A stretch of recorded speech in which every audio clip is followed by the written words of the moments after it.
so glad that you have joined us. We're about 3 minutes away from starting our webcast. So we wanted to let you know who's on the phone from our end, and then Shalene is going to get us more or less kicked off. Again, this is Mary Kay Clunies-Ross, and I'm your Vice President for Membership and Communications.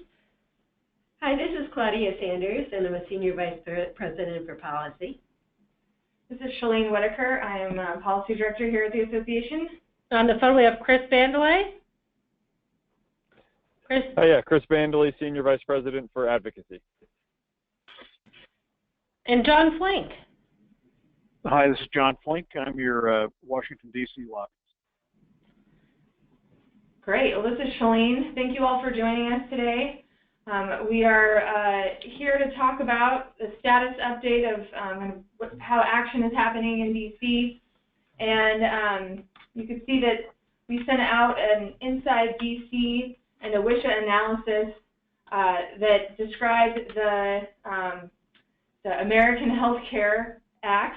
I'm trying to get that new, we've had ACA in our brains for so long. I'm trying to get the new legislation in my brain. And today our goal is really about a conversation and the next steps. And we're not going to be focusing on the content. We are going to be here for questions. If you have questions about how this is going to be impacting our state. But we're really here to have a dialogue and to talk about next steps. And while we've come out in opposition to this act, our work here is not done. I think we'll be talking at the end about what we need from all of you. So thank you for attending today, and I'll kick it over to John to talk about what's happening in D.C., and there's even been action as of this morning. So this is Mary Kay. I want to chime in that this is very much an opportunity for us to hear from you about what you're seeing and thinking on the ground. So on your screens, you should see a chat box. And while noise makes it really hard for us to unmute phones, we do want to hear your questions, see your questions, and I will be the voice of the peanut gallery, as I so often am.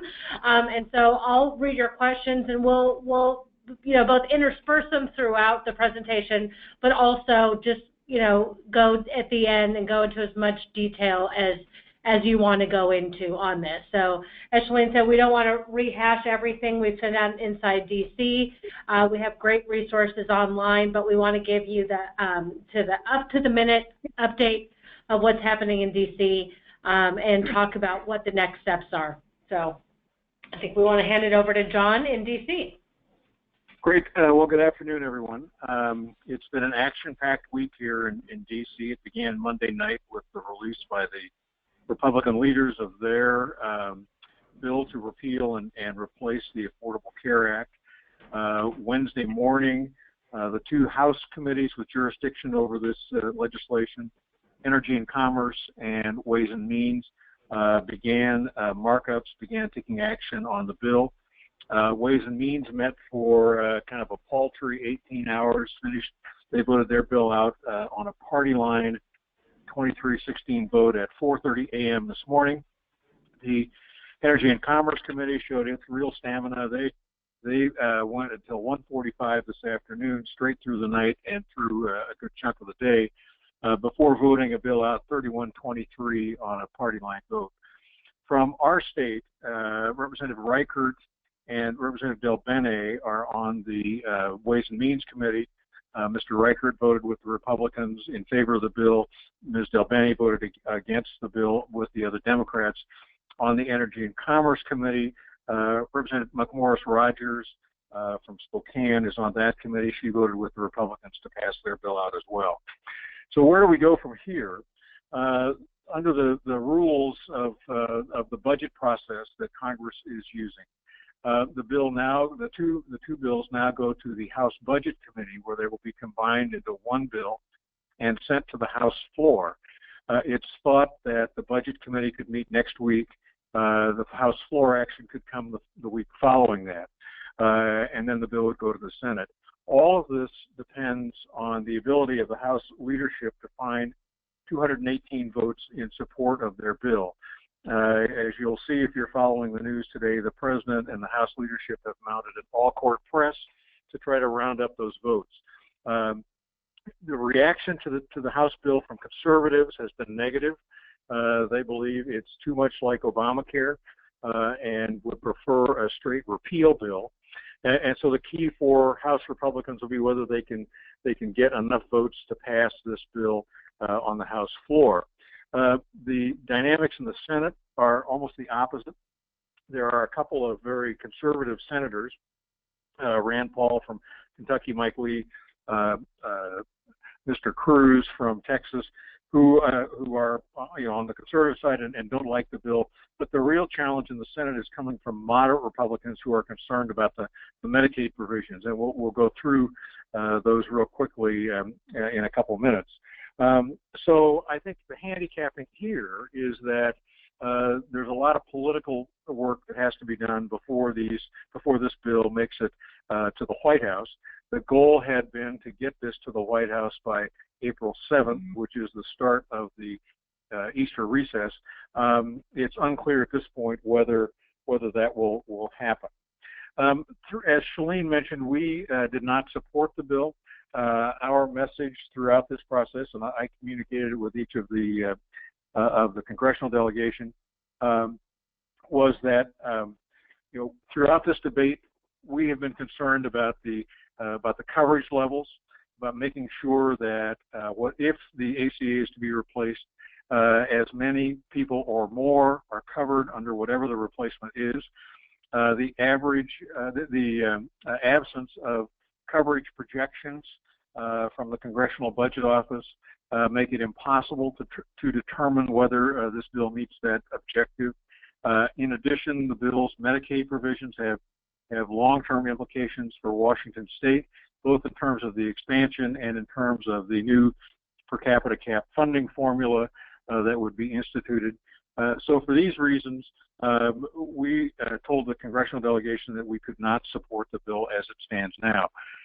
One key thing that will come out hopefully next week is a congressional budget projection on coverage levels and the cost of the bill. That will have a lot to do with the bill's long-term fate.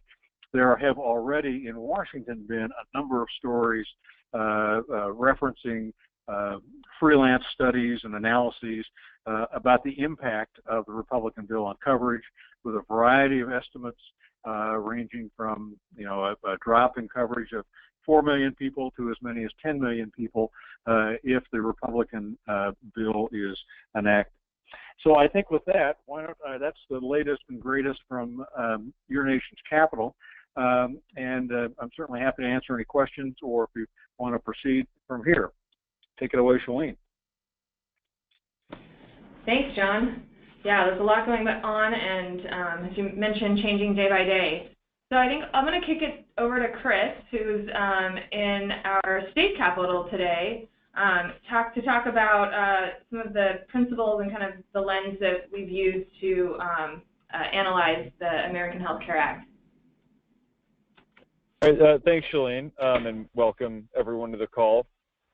So I think we're going to show a slide here in a second that lists, there we go, that lists all the principles that the WSHA board endorsed back in December. And I won't read through them, but we thought, as we've mentioned a couple times, that we're not, that we have signaled and outright said to the congressional delegation and others that we don't support the current version of the American Health Care Act, that it's important to note that the basis of our current opposition is on these principles that the staff and the board developed back in December, and that we've communicated a number of times, I believe, to membership, and that have been used as the basis for all of our conversations, both with the congressional delegation, with state legislators here in Olympia, media, and other types. We have said clearly and consistently that that these are the principles by which we're going to evaluate any proposed legislation. And so while there's more detail to come from the Congressional Budget Office and other sources as to the exact impact of this legislation, by our analysis of it, it falls well short of many of the principles that we have here. So that's just, I think, an important thing for folks to know as you go out and talk about this. Talk about the hospital position on this with folks in your community and with the congressional delegation. This is Claudia, and I think at the outset we said we weren't going to dive into the content very much. We're going to try not to do that. There was a detailed analysis that is linked to the Inside Olympia, and that has a lot of content. If you're interested in reading both what some of the provisions are of this bill and what the impact would be on Washington. Just wanted to flag that one of the most significant elements here for us and why we're concerned about coverage in Washington with the replacement bill. We were able to cover 600,000 residents in Washington. They are expansion adults, and match started out for these folks at 100% federal match. We're at actually 95% federal match, and with the Affordable Care Act, it does decrease over time, so we'll be down eventually to 90% in the 2017 to 2019 period. What this bill does, though, is take away a lot of that significant funding. It is true that they say that those folks who are currently enrolled will be able to stay on the program with this bill at a 90% match rate, which will be comparable to the Affordable Care Act. But that's tied to the individual enrollee. People phase in and out of Medicaid frequently. They get jobs, they lose their jobs, and so there's a fairly large churn in the Medicaid population.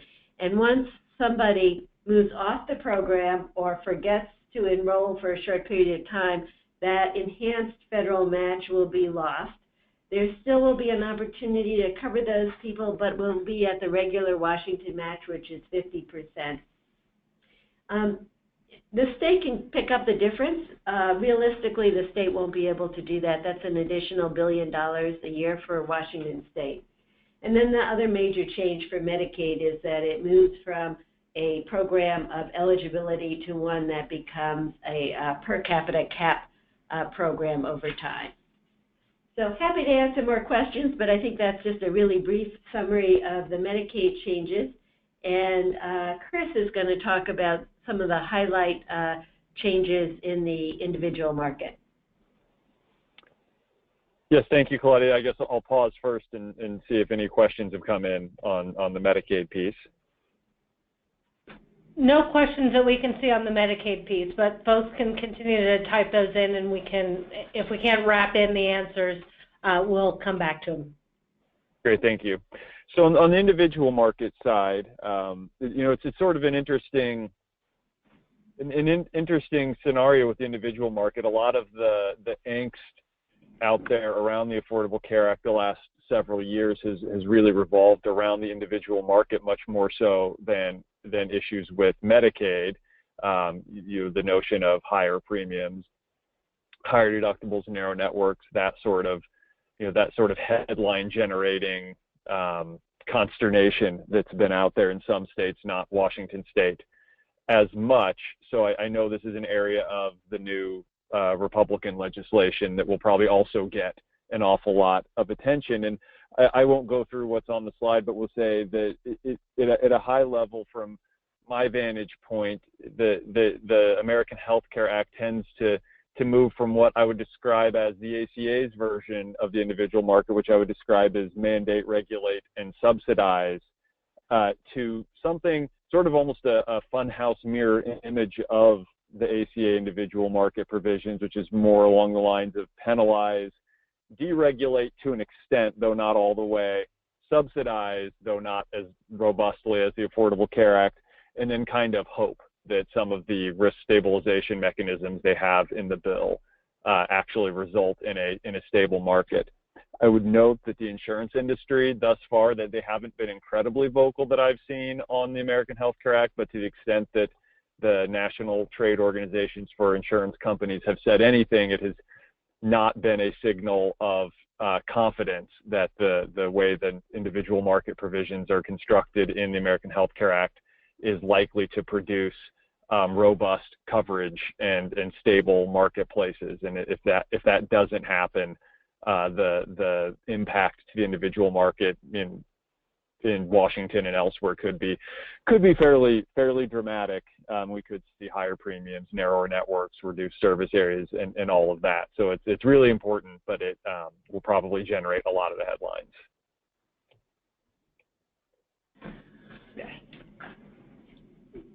Great. So let me just go back to this real fast. I think, we are very much looking at this from what this means for our industry, how different industries are affected by this, and what the ramifications are for the whole system. But, as we're talking with folks, especially for those of you who are hospital leaders and going to be talking with your legislators, you don't have to talk like this. It's okay if it's us, but, I think you can tell your patient stories, the stories of people who came in during the Affordable Care Act when we were asking everybody to get insurance, and what that meant for families. I heard so many stories throughout those years where we were really doing heavy open enrollment stuff of folks who were so relieved of the economic burden to be able to get Medicaid, and really get healthy enough to get back to work and get back to their lives. And that would not have been possible without the safety net. So, we are always going to be thinking about how things impact the whole system, but I think it's also really crucial to be thinking about the individuals who are being affected and being hurt by this. So Chris talked about the individual market. This slide also has some information about the impacts on specific groups, young people, older people, low income, and everybody. So, I just want to say let's keep thinking about that and continue as these plans get revised to look through the lens and see how these individuals are affected, because there are effects to the entire system.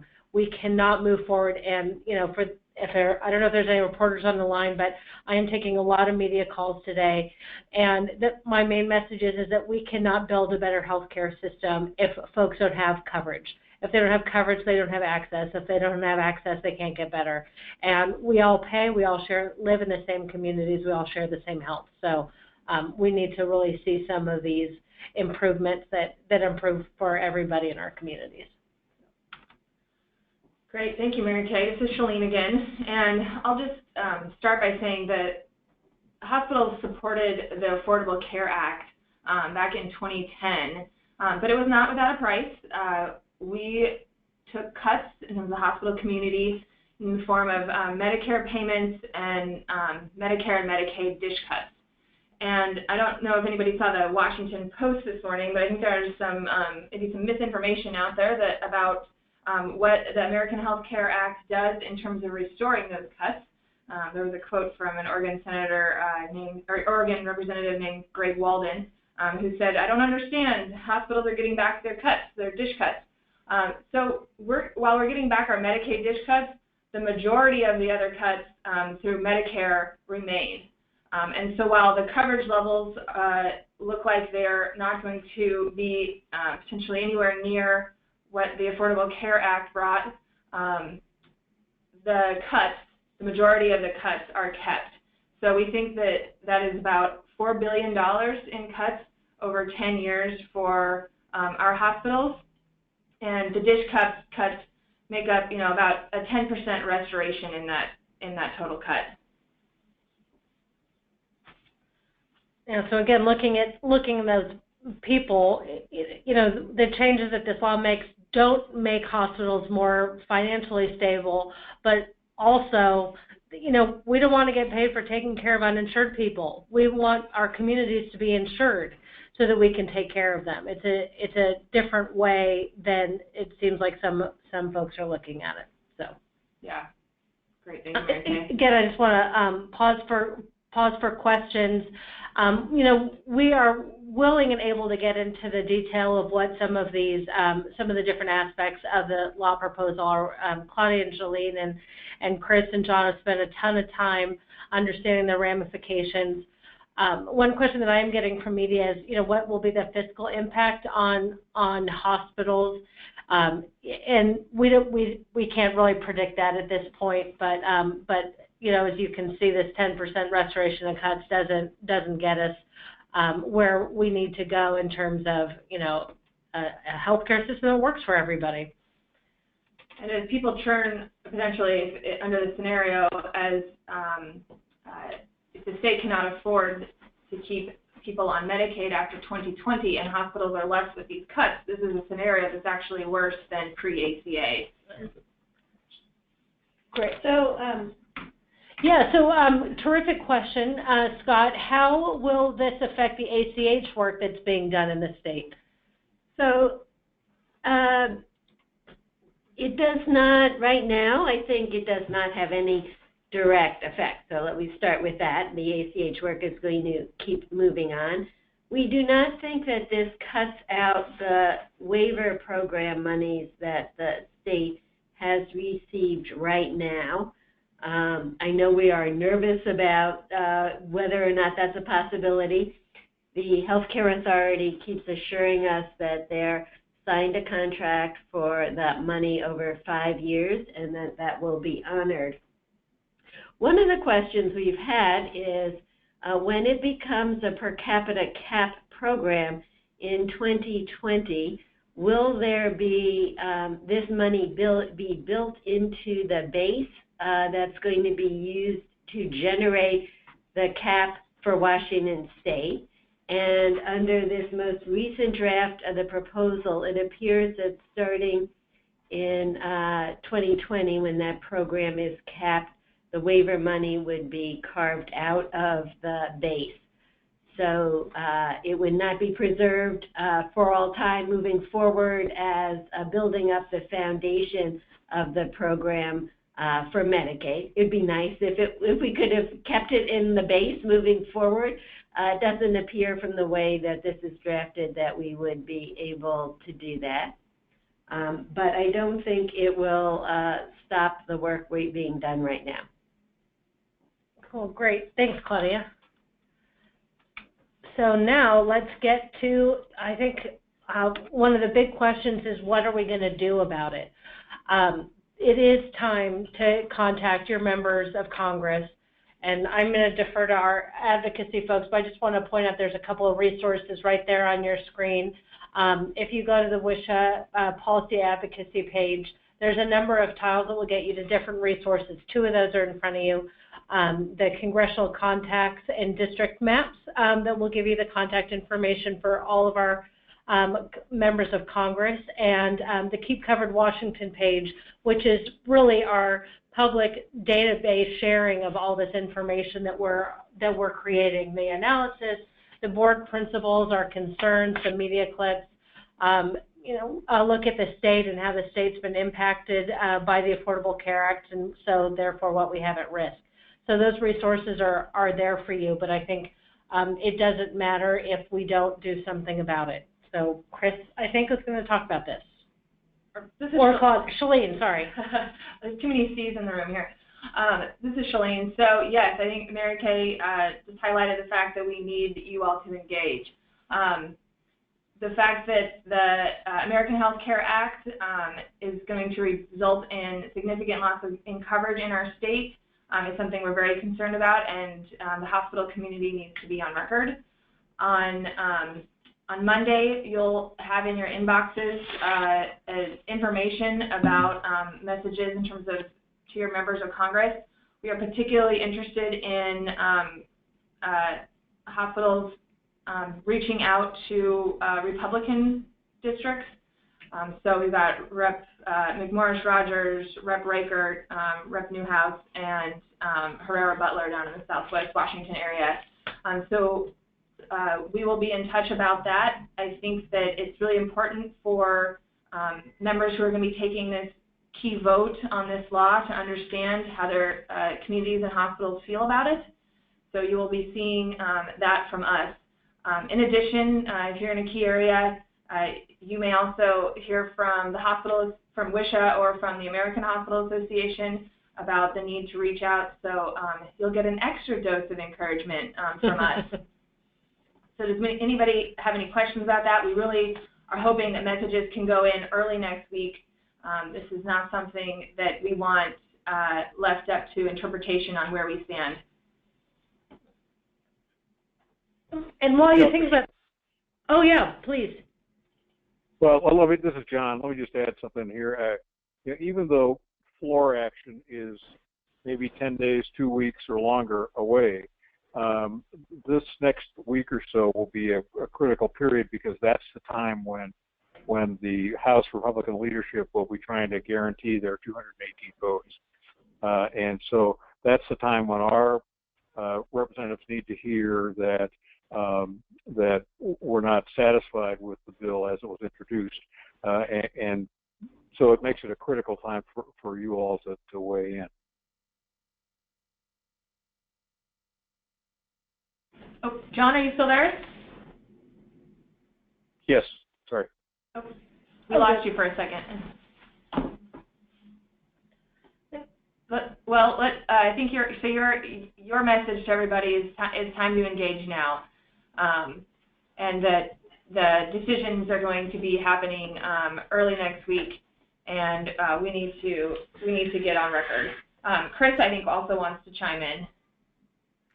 Yeah, thanks, Shalene. I just wanted to in addition to everything that Shalene and John just said about weighing in directly with Congress, I think there are other advocacy paths you can explore in your communities as well that include, if you're a hospital administrator, talking to your board about it, and making sure they're armed with the information of the hospital position on the legislation. You can also contact your state legislators here in Olympia, again, particularly if you're in one of those Republican congressional districts, and ask your state legislator to weigh in with the member of Congress, particularly if they're Republicans, and understand the impact this will eventually have on the state budget. So it's just, I think we need to create more noise than just with the congressional delegation itself, but also sort of around them, I guess would be a way of putting it. And we can help with any and all of that.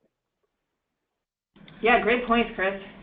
And I just want to mention, and we are seeing some questions come in, but if you would be so kind as to use the chat box. Everybody's muted because we know that folks are traveling and on the road and all that kind of stuff. So you're muted, but if you could use the chat box, that would be great. So here's a question that I think John Flink is in the best position to answer for us is, what is the long-term prospect for passage of this law? We're certainly hearing a lot of mixed things about its political feasibility. Well, that's a very good question, and that's the one that is preoccupying a lot of the Washington handicappers right now. The bill has certainly taken a lot of hits. I failed to mention that the American Hospital Association and all of the other national hospital groups, along with the American Medical Association, have come out in opposition. The Commercial Insurance Association has raised questions about it. And so at this point, I would say that the future is uncertain. But the one thing that appears likely is that the president is behind this, and Speaker Ryan and the president will do everything they can to round up the votes, and it will be very tough for Republicans in the House to vote against it. The Senate's a different story, but I think in the House there will be a lot of pressure on even the most conservative members to vote for this bill as they go forward. We can fight the Senate fight when we get there, but for now I think the action's at the House. Great, thank you, John. Here's a question for Chris. Chris, are there any impacts thus far on the state budget during this session for all this uncertainty with the federal funding? Not for the current state session, or the current state session. There has not been a lot of conversation about potential impacts. There was right when session started, but that has sort of gone by the wayside as they've begun to focus more on the state-specific elements. But I think certainly if a bill like this were to go through by Easter, which is, I think, unlikely to John's point, but even before they get done with the budget they're coming up with for the next 2 years, I think they would at least have to look at the possible impacts to the out years, the 2019 to 2021 budget, with the possibility of losing Medicaid funds as folks churn in and out, or new expansion enrollment comes on. So I think they will have to look at it if something does like this passes before they adjourn. Great, thank you. So we did get a question here, this is Shalene, about, what's the best way to contact your member of Congress, and it seems like, some of the members may not be responding in person. So I'll just point out that under that tab there, if you go to our website under U.S. Congressional Contacts and Districts, we have information about the staff that are in each office, and I recommend people to email the Health Legislative Assistant, which will be clear from our Inside DC of kind of where that information is kept on our website. So I think that those messages are getting into offices, even if you don't have a personal connection where you have the cell phone number of your member of Congress, that's okay. I think that the Health Legislative Assistant, it's their job to take the pulse of, on this issue and to field those comments. So that's what I would encourage in terms of who to reach out to. Yeah, this is John. I would just add that the district office staff are paying a lot of attention to this issue right now. So don't ignore them as you reach out. Copy them on whatever you send to the DC office. Yeah, that's a great point. Thank you for that addition, John. All right. If we have not seen any more questions come in the last minute or so into the chat box, but we are all available to answer your questions. We also have some resources online. So here's a couple of things that are out there. The Keep Washington page, the Keep Covered Washington page, which has the analysis that we issued today. The Policy Advocacy page, which has contact information for everyone. Folks might be interested in the national position of the hospital associations. So there's a link to the March 8th letter to the House. And I think 97 people sent me the link to this, so I thought I would share it as the Kaiser Family Foundation's interactive map. It's a pretty slick tool. But there's just really also been extraordinary coverage from the Washington Post and the New York Times. So we're not trying to replicate that, but trying to put things in the view of what's happening in Washington State and what we can do about it. So unless Claudia or folks have some closing remarks. The last comment is, we're staying closely aligned with the American Hospital Association on this. They're our national organization that is really, advocating, nationwide. Well, we can impact Washington State. They have a national perspective, but we need to make sure we're doing our work here. Great. Well, thank you, everyone, for participating, and we look forward to hearing from you. And we will also, of course, as Shalene said, be in contact with you over the next weeks and probably a few weeks after that, but with some specific calls to action to specific hospitals. But again, every voice should be heard on this. We're all witnesses to the importance of a strong and healthy healthcare system. So thank you for your time today. And actually, I just want to mention one last thing. We will be sending out a survey after the webcast. Your feedback helps us do a better job at these. We want to make sure we're always using our time effectively. So if you would keep an eye out for that and give us your most honest assessment, then we will try to do better next time. And thank you for your time.